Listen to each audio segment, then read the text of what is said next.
oozed some kind of black substance, like tar, and the way its lips were pulled back into a gruesome grin, the teeth blood-stained and razor-sharp. It looked like it had 4 limbs, its front 2 slamming on the glass and pounding. As I was frozen in front of the window in terror, my parents burst into the room. My father held a shotgun. He marched up to my bed and yanked me away from the window. He pointed his shotgun at the creature, shooting a bullet at it. The thing scrambled away, leaving the window almost completely shattered. "Damn it, son, it was a simple task. Just don't look out the window. How hard is that?" My dad shouted at me. I wasn't processing his words. I was sitting on the floor, arms and legs splayed everywhere in utter shock. What the hell had I just seen? My mother ran to the bedroom door. She had tears in her eyes. "Is everyone all right?" she asked. "Yeah, we're fine. We still gotta get that creepy effing monster, though." "Nathan, get up. We got some work to do," my dad said. I got up as soon as I could.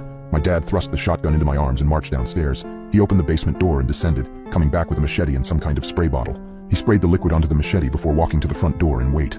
"Dad, what are you doing?" I asked, confused. I was just traumatized, and now my dad is waiting at the door, machete in hand like he was about to kill someone. Instead of a response, my dad just hushed me. The house was quiet for several seconds before a loud banging and howling came at the front door. We heard a rip, and we knew the screen door was no more. The wood of the interior door started to splinter, and I took a few steps backward. My dad glared at me. "Nathan, now is not the time for this. Point the goddamn gun and get ready to shoot." I aimed the gun at the door, trying to find the spot where the howling was coming from. The door was strong, but it wasn't indestructible. The creature burst through the door, and I pulled the trigger in a moment of terrified panic. My dad knelt down and brought his machete down on the abomination's head. The howling ceased, and my mom rushed forward with a tarp to cover the spot where the door was destroyed.